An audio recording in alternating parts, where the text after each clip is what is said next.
ready not just to get by, but to get ahead.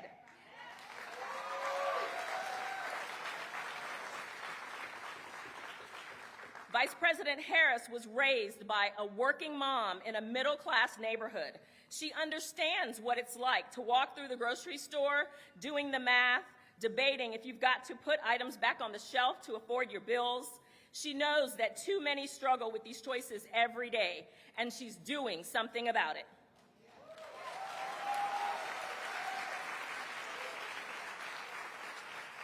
Vice President Harris has spent her entire career fighting to cut costs, take on price gouging, and uplift the middle class. As California's Attorney General, she held pharmaceutical companies accountable for overcharging for prescription drugs and stood up to oil companies to fight high gas prices. As Vice President, she cast the decisive vote. Say that 3 times. The decisive vote, because decisive is important. The decisive vote to pass the Inflation Reduction Act, which capped insulin prices at $35 a month for seniors.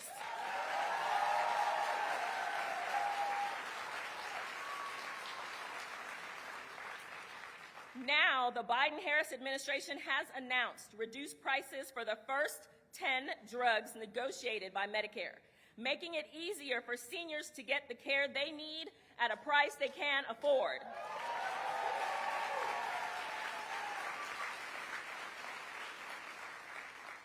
We need Vice President Harris in the White House to continue to stand up for seniors and families. We can't afford, what we can't afford, is another Donald Trump presidency.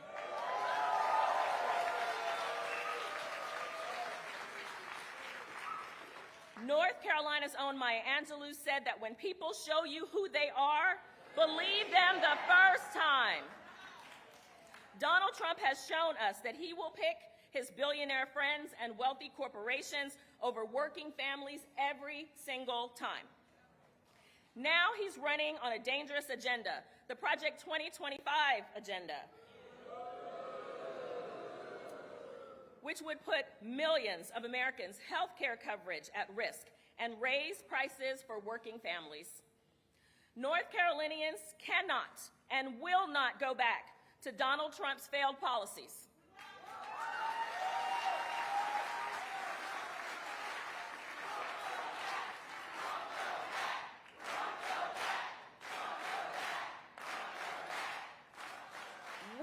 Must show up to the polls on November 5th to elect Vice President Harris and Governor Tim Walz. Our community and our country are depending on us. Thank you.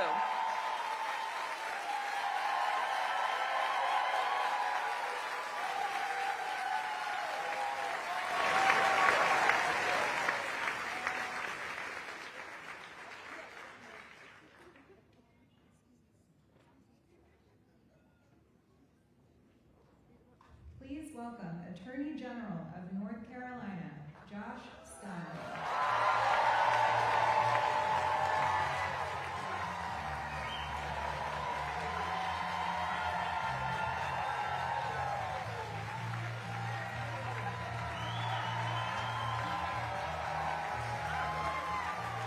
Love it. I love it. I love it. Good afternoon, Raleigh. I am Josh Stein, your Attorney General, and the Democratic nominee to be the next governor of North Carolina.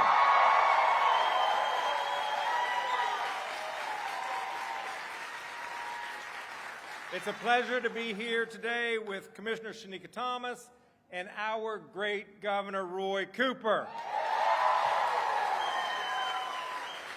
And how excited are we to welcome back Madam Vice President. Vice President Harris is here today to shine a bright line on the urgency of lowering costs and making life more affordable for the people of North Carolina. We have so much to be proud of here. Our talented workforce and investments in innovation and technology are powering our state forward. We are now one of the fastest growing states in the entire country. But our economic success is not being evenly shared. Too many people are struggling to pay rent, buy groceries, and afford medicine. And that's to say nothing of an unexpected auto repair bill or medical expense. So we must make sure that economic opportunity is making its way to every corner of North Carolina.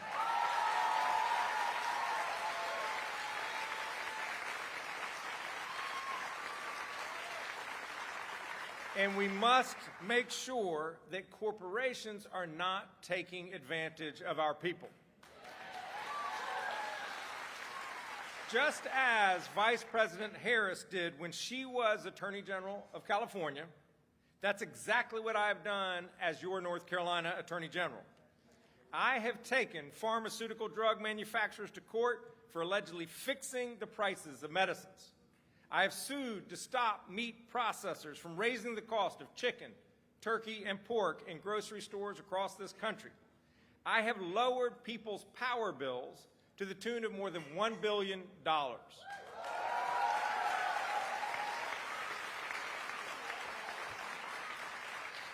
I have fought against a price-fixing scheme that is raising rents on apartments in cities all across North Carolina. And I have held accountable price gougers, whether they were gas stations, towing companies, or building contractors, when they were exploiting people in an emergency. And we have won back more than $1 million for North Carolina consumers.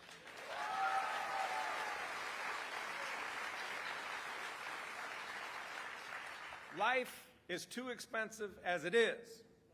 So I fought for you as your Attorney General, and that is exactly what I will do as your governor.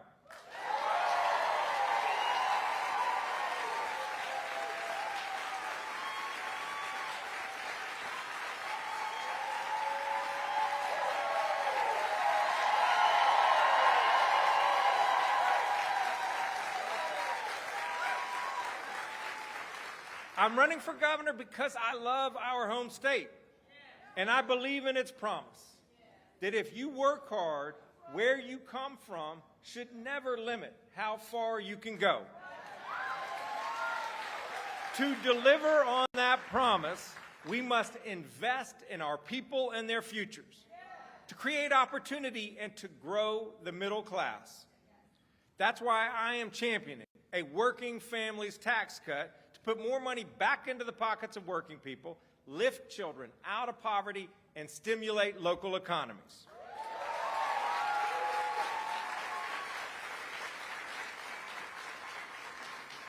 And that's why I will work with Vice President Harris when she becomes President Harris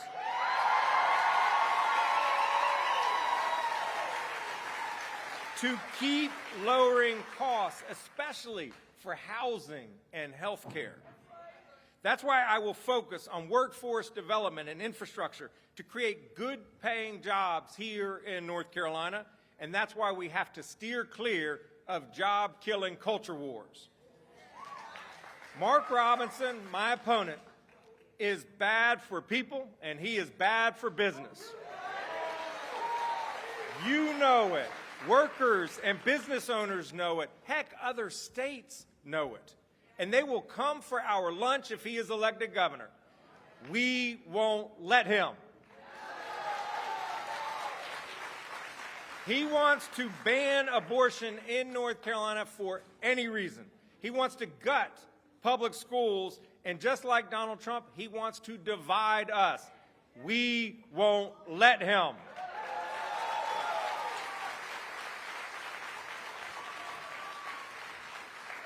He says truly awful things about people and embraces backward policies and conspiracy theories. He denies the 2020 election results. He denies the climate crisis. He denies the Holocaust. Friends, we must deny him the governorship of North Carolina.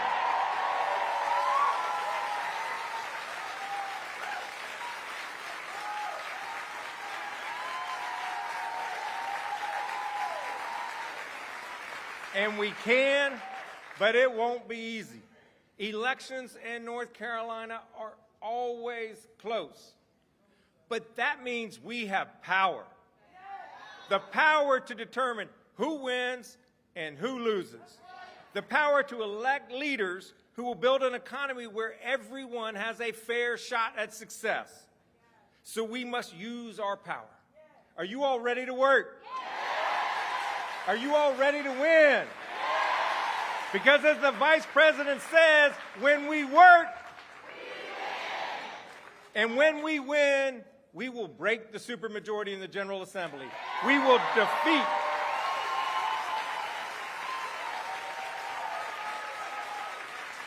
And when we win, we will defeat Mark Robinson. And when we win, we will elect Kamala Harris and Tim Walz as President and Vice President of the United States. So let's do it. Let's use our power. Let's work and let's win so that together we build an economy that works for all of us. Thank you so much.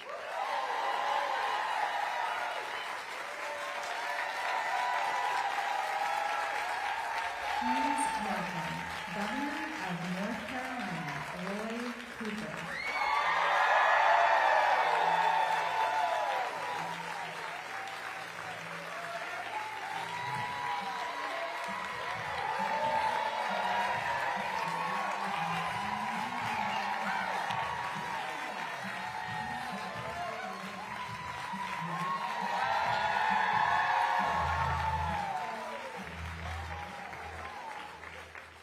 Hello, Raleigh! I see so many friends out there today. Thank you so much. Thank you for caring about our future. Thank you for caring about the future of North Carolina and our great country. You know, it is great once again to welcome to North Carolina Vice President Kamala Harris.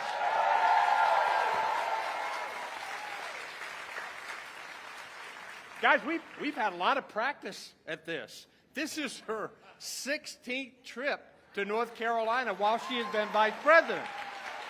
Sweet 16. Every time she gets off the plane, she says, "How many, Roy? How many?" I'll give her the running count. Folks, I have been out there on the campaign trail. I've been talking with voters. I have that 2008 feeling.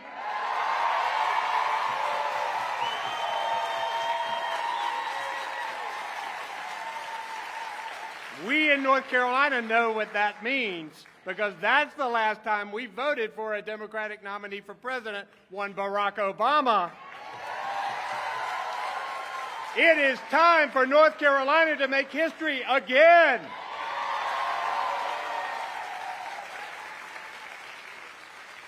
Vice President Harris has ignited a firestorm of excitement as we head into the final stretch of this election. And today, she has chosen us, North Carolina, to unveil key highlights of her economic agenda. She is about policy, and we're going to hear about it today. I have known Kamala Harris for a long time. Back when we were both state attorneys general, I watched her fight for families wrecked by illegal home foreclosures. And together, we won the largest consumer finance settlement in the United States history because she was tough and focused on the hard-working Americans who needed her. And today, she's still tough. And today, she's still focused on the people who need her. And it's great that unemployment is going down and inflation is cooling, but we know this, that too many middle-class families need help with child care. They need help with affordable housing. And they are still struggling with the cost of living, especially at the grocery store. And often, unfortunately, that's because some corporations are jacking up the prices just to juice their own profits and boost their own payouts. Well, Kamala Harris, she is not having it.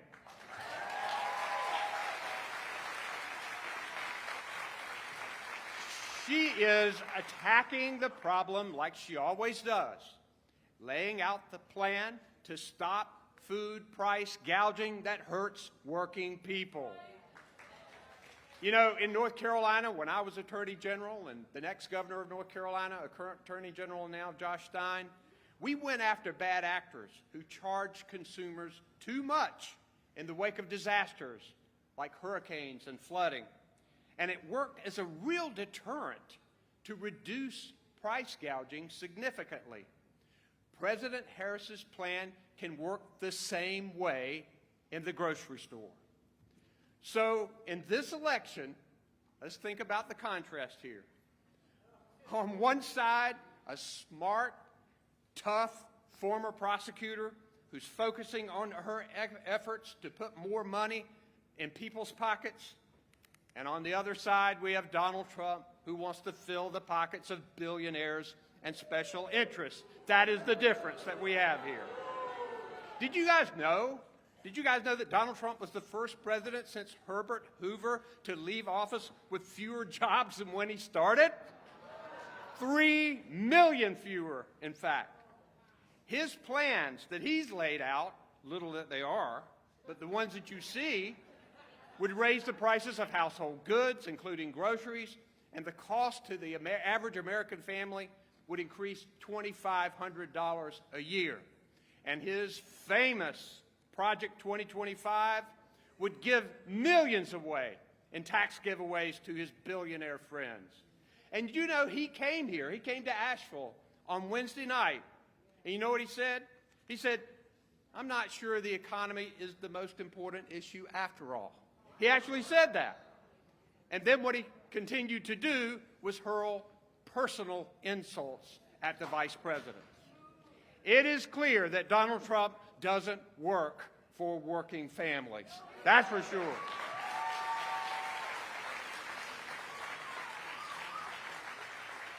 We are at a great community college. We know that we must invest in education from cradle to career. So when you're in a school, you got to get homework. So for the next 81 days, folks, we have to be on the doors, on the phones, on social media, and on top of our game to stop Donald Trump's dark vision of America and make sure Kamala Harris is the next President of the United States.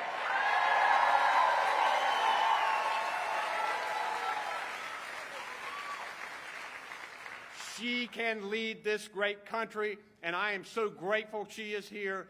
Thank you, Raleigh. Let's get to work.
Please welcome Mike De Los Santos, owner of Mike D's Barbecue Smokehouse.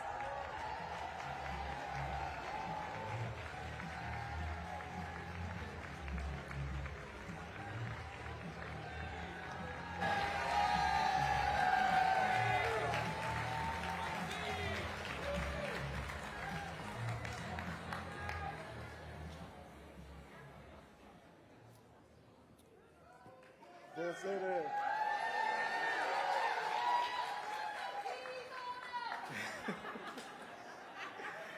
How's everybody doing? It's great to see all these people all these people who are here to hear me talk. So I appreciate that.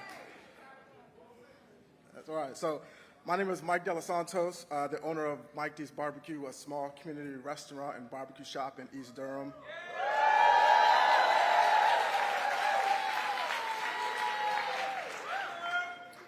I'm a husband, a proud father, and I'm here today to talk about what's at stake for our families and our communities in this upcoming election, and what is possible if we elect Vice President Kamala Harris.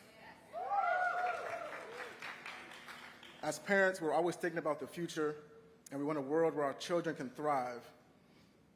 Raising a family is hard work, and working hard is hard work. Doing both can feel impossible, and we need leaders that understand that, and that's why electing Kamala Harris is so important.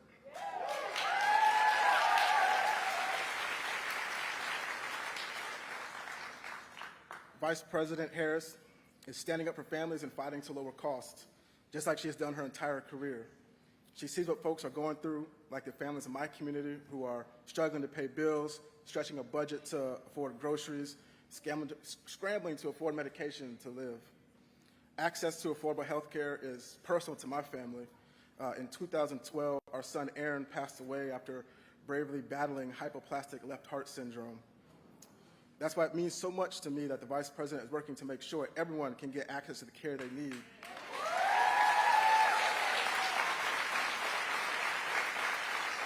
No matter what their income is.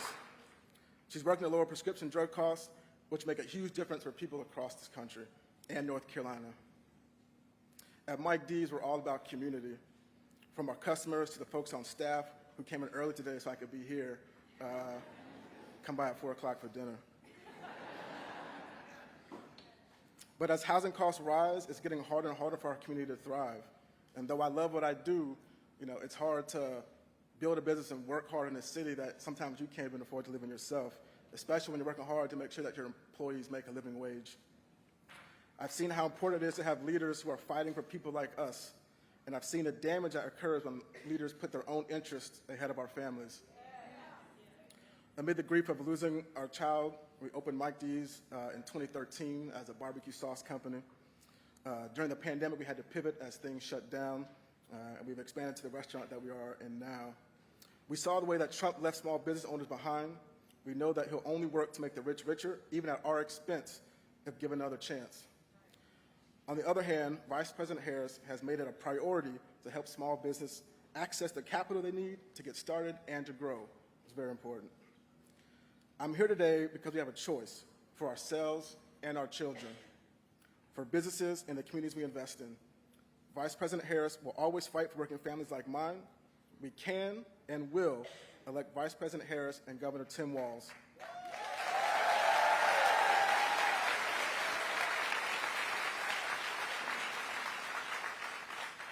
It is my honor to introduce the next President of the United States, Kamala Harris.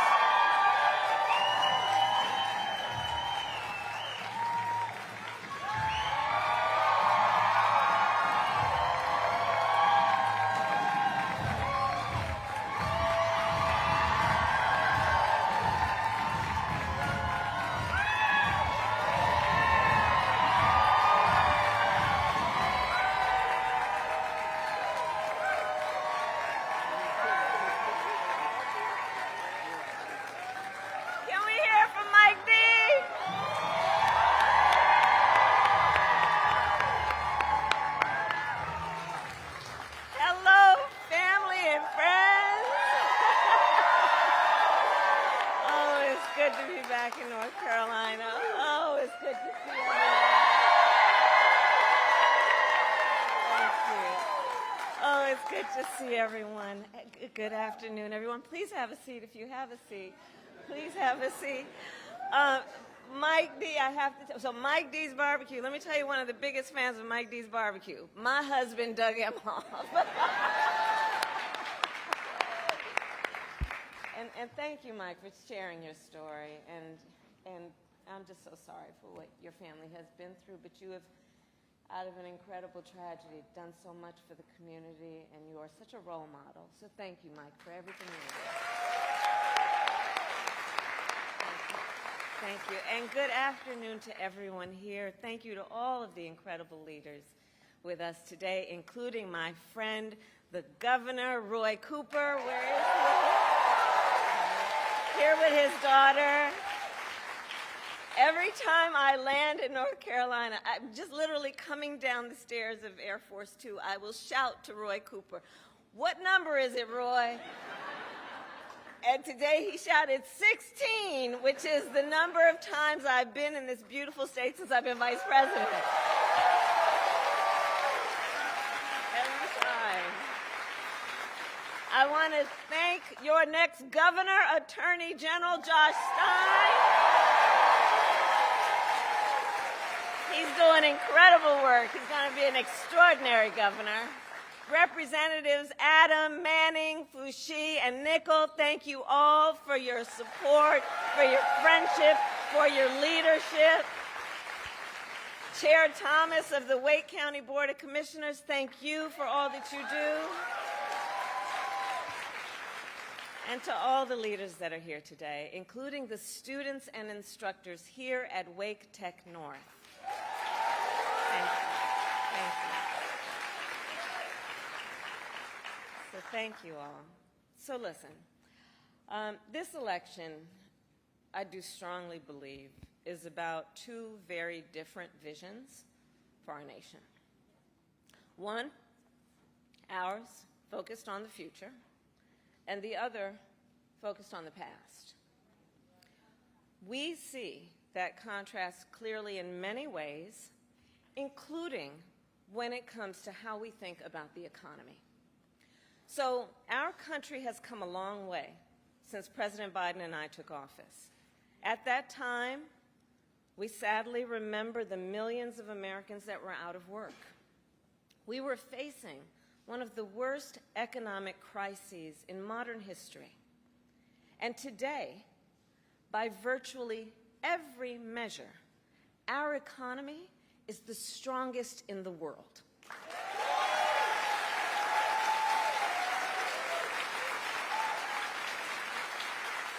We have created 16 million new jobs. We've made historic investments in infrastructure, in chips manufacturing, in clean energy.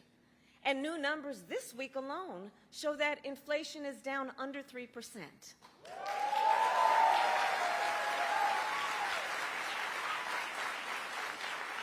And as President of the United States, it will be my intention to build on the foundation of this progress. Still, we know that many Americans don't yet feel that progress in their daily lives. Costs are still too high. And on a deeper level, for too many people, no matter how much they work, it feels so hard to just be able to get ahead. As president, I will be laser focused on creating opportunities for the middle class that advance their economic security, stability, and dignity. Together, we will build what I call an opportunity economy. An opportunity economy. An economy where everyone can compete and have a real chance to succeed. Everyone, regardless of who they are or where they start, has an opportunity to build wealth for themselves and their children, and where we remove the barriers to opportunity so anyone who wants to start a business or advance their career can access the tools and the resources that are necessary to do so.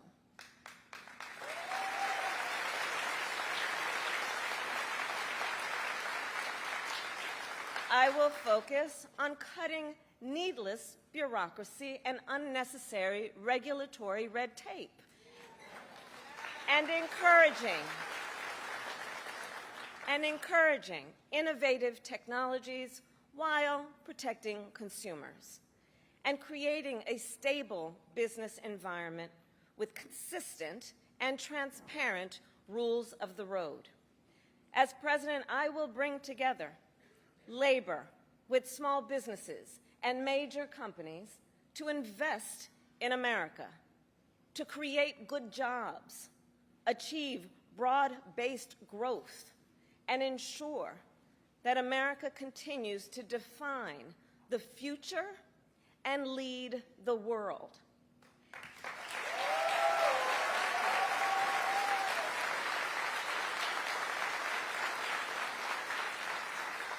And key to creating this opportunity economy is building up our middle class. It is essential. The middle class is one of America's greatest strengths. And to protect it, then, we must defend basic principles, such as your salary should be enough to provide you and your family with a good quality of life.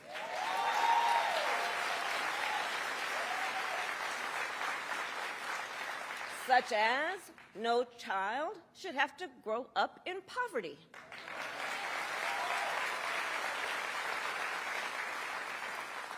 Such as after years of hard work, you should be able to retire with dignity.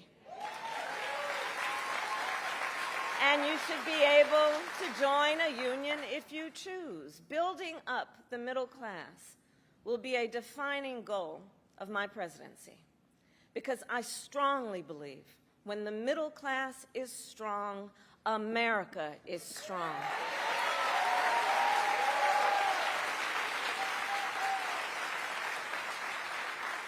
So in the weeks to come, I will address in greater detail my plans to build an opportunity economy. And today, I will focus on one element that's on the minds of many Americans as they pay their bills at the kitchen table or walk the aisles of a grocery store. And that is lowering the cost of living.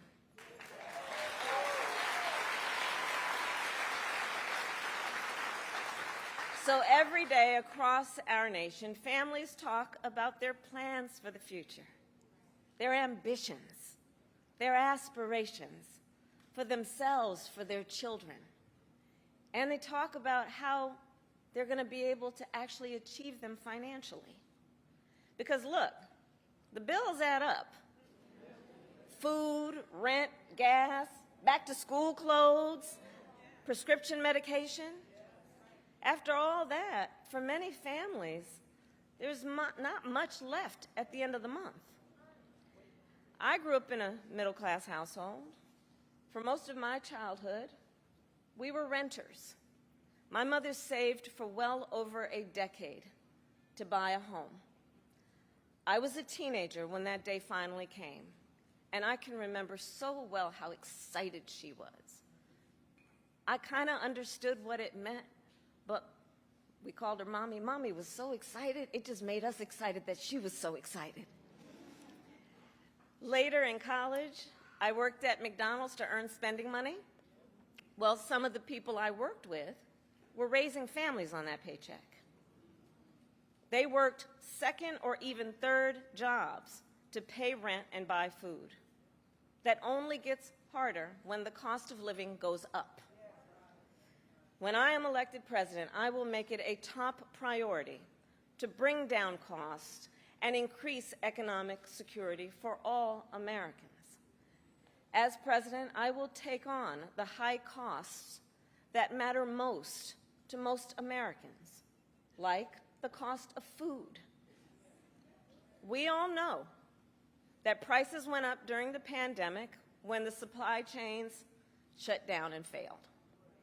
But our supply chains have now improved, and prices are still too high. A loaf of bread costs 50% more today than it did before the pandemic. Ground beef is up almost 50%. Many of the big food companies are seeing their highest profits in 2 decades. And while many grocery chains pass along these savings, others still aren't. Look, I know most businesses are creating jobs, contributing to our economy, and playing by the rules. But some are not. And that's just not right. And we need to take action when that is the case.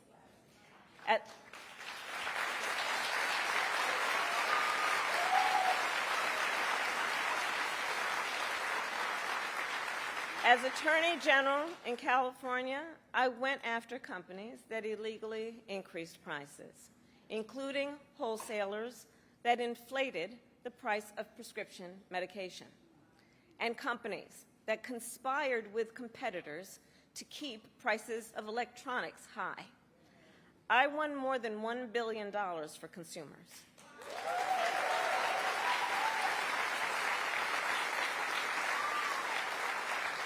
So believe me, as president, I will go after the bad actors.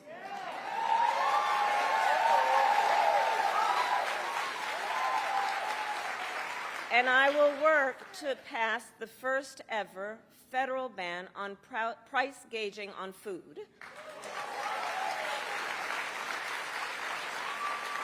My plan will include new penalties for opportunistic companies that exploit crises and break the rules, and we will support smaller food businesses that are trying to play by the rules and get ahead.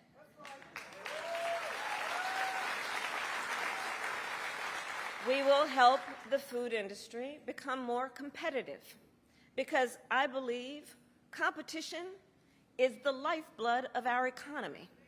More competition means lower prices for you and your families.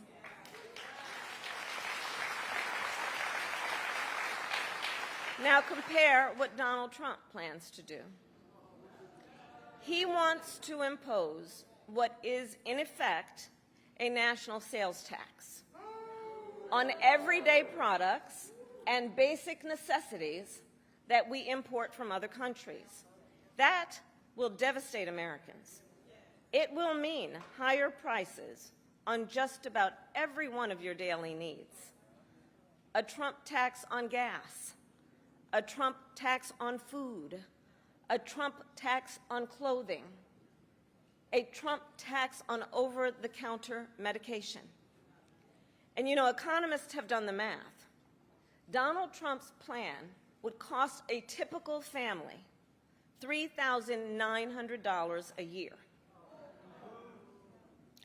At this moment, when everyday prices are too high, he will make them even higher. As president, I'll take on the issue of the cost of health care. As Attorney General, I took on insurance companies and Big Pharma and got them to lower their prices. And together with President Biden, we've gone even further. We capped the price of insulin at $35 a month, and the total cost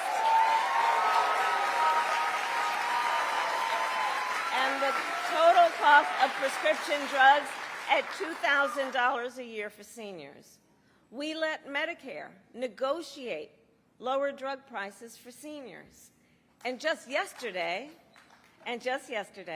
we announced that we are lowering the price by up to 80% for 10 more life-saving drugs.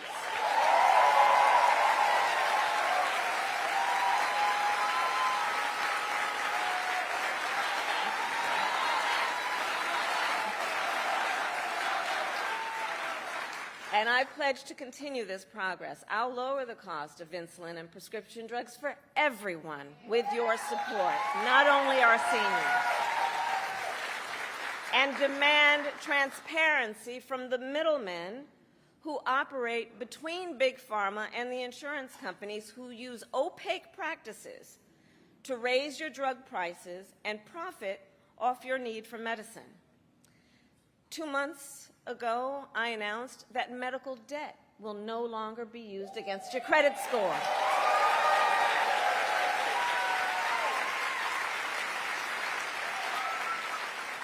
And I will work as president with states like here in North Carolina, Roy Cooper, thank you again, to cancel medical debt for more and more, millions more Americans.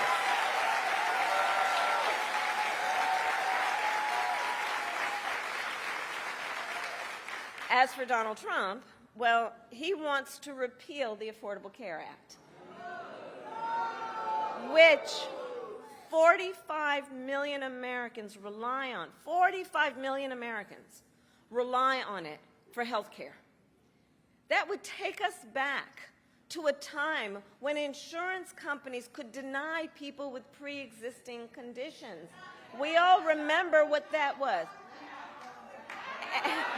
And we're not going back. We're not going back. We're not going back. And remember, and this is why we're not going back, because we do remember, he tried to cut Medicare every year he was president, threatening a program that tens of millions of seniors count on. And according to his Project 2025 agenda, he intends to undo our work to bring down prescription drugs, the cost of prescription drugs, and insulin costs. Well, we've come too far to let that happen.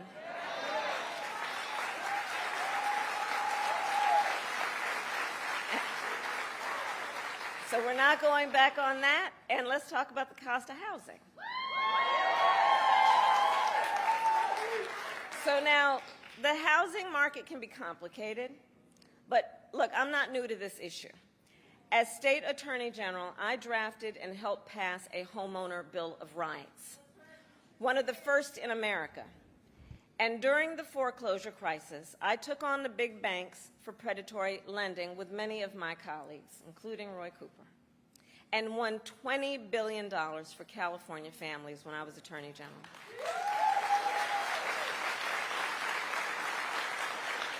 So I know how to fight for people who are being exploited in the housing market. And I know what home ownership means. It's more than a financial transaction. It's so much more than that. It's more than a house. Home ownership and what that means, it's a symbol of the pride that comes with hard work. It's financial security. It represents what you will be able to do for your children.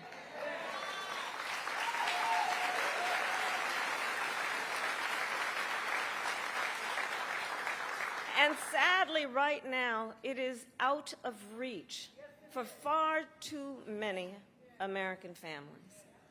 There's a serious housing shortage. In many places, it's too difficult to build, and it's driving prices up. As president, I will work in partnership with industry to build the housing we need, both to rent and to buy. We will take down barriers and cut red tape, including at the state and local levels.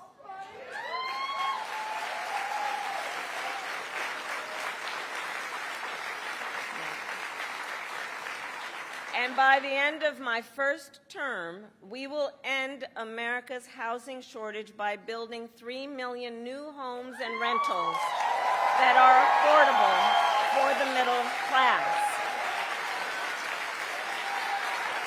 And we will do that together. We will do that together. And we will make sure those homes actually go to working and middle class Americans, not just investors. Because, you know, some corporate landlords, some of them buy dozens, if not hundreds of houses and apartments. Then they turn them around and rent them out at extremely high prices. And it can make it impossible then for regular people to be able to buy or even rent a home. Some corporate landlords collude with each other to set artificially high rental prices, often using algorithms in price-fixing software to do it. It's anti-competitive and it drives up costs. I will fight for a law that cracks down on these practices.